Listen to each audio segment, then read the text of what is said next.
দীপক শৰ্মাৰ ভিডিঅ'সমূহ নিয়মিত ৰূপে পাবলৈ দীপক মোটিভেটৰ চেনেলটো ছাবস্ক্ৰাইব কৰিব আৰু বেল আইকন প্ৰেছ কৰিবলৈ নাপাহৰিব। পৃথিৱীত দুই ধৰণৰ ব্যক্তি থাকে, এখন সফল আৰু আন তুলনামূলকভাৱে বিফল। অৱশ্যে সফলতাৰ সংজ্ঞা বুলি ক'বলৈ মই বাৰে বাৰে কথাটো বহু ঠাইত কৈছোঁ যে সফলতা মানে এনেকুৱা নহয় যে তুমি ক'ৰবাত বিলাসী গাড়ী এখনত আহিছা, তুমি 10 মহলীয়া অট্টালিকা বনাইছা, that alone is not the definition of success। তুমি যদি অন্তৰৰ পৰা সুখী নহয়, তোমাক লৈ যদি সমাজৰ মানুহ সুখী নহয়, তোমাক লৈ যদি আই বোপাই গৰ্ব কৰিব নোৱাৰে, তেনেহ'লে তুমি সফল নহয়।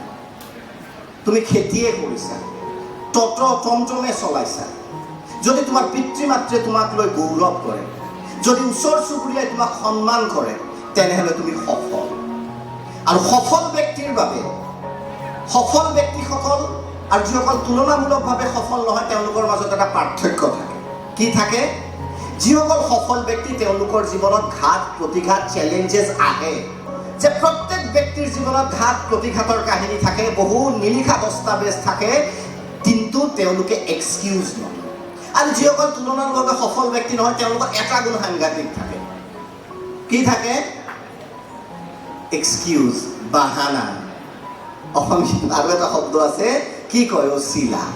বাহানা মানে কেনেকুৱা? মই অসমীয়া মিডিয়ামত পঢ়া, সেইকাৰণে মোৰ ইংৰাজী ভাল নহয়। ট্ৰাষ্ট মি, অসমৰ ইংৰাজীৰ যিসকল বিদগ্ধ পণ্ডিত আছে, কৃষ্ণকান্ত সন্দিলৈকে আৰম্ভ কৰি সকলো অসমীয়া মাধ্যমত পঢ়া, ইনক্লুডিং বি। মোৰো ইংৰাজী বেয়া দেই। আমাৰ বাহানাটো কি? মই অসমীয়া মিডিয়ামত পঢ়া। যিয়ে নোৱাৰে তাক অক্সফৰ্ডত থৈ আহিলেও সি সেনেকুৱাই হৈ থাকিব, বিশ্বাস কৰা এই কথা। গতিকে আমি যিবোৰ তুলনামূলকভাৱে সফল ব্যক্তি নহয়, আমাৰ বাহানা হাজাৰটা থাকে। ৰুদালি নহবা, এক্সকিউজ লোৱাবোৰ ৰুদালি জানানে? কি? ভূপেন হাজৰিকাদেৱৰ এখন ছবিত গান আছিল, দিল হুম হুম কৰে ঘবৰাই। ৰুদালি নাম শুনিছা নাই? ৰুদালিসকলে কি কৰে? ৰুদালি ৰাজস্থানৰ এক বিশেষ মহিলা মণ্ডলী, মহিলা গোট বুলি ধৰি লোৱা।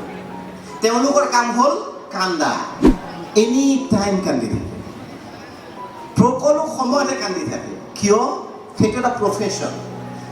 কোনোবাৰ ঘৰত মানুহৰ মৃত্যু হ'ল, ৰিলেটিভ নাই, আৰু সেইটোৰ ওপৰতে ষ্টৰিটো। ৰুদালি চিনেমাখন যিসকলে চাইছা গম পাবা, ডিম্পল কাবাডিয়া আছে।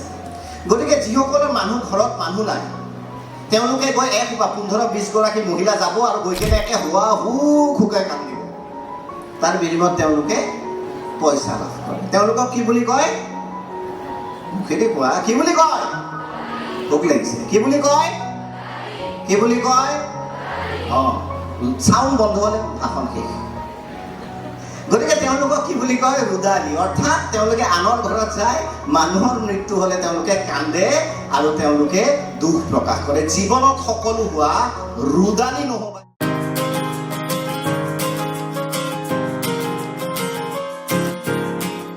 দীপক শৰ্মাৰ ভিডিঅ'সমূহ নিয়মিত ৰূপে পাবলৈ দীপক মোটিভেটৰ চেনেলটো ছাবস্ক্ৰাইব কৰিব আৰু বেল আইকন প্ৰেছ কৰিবলৈ নাপাহৰিব।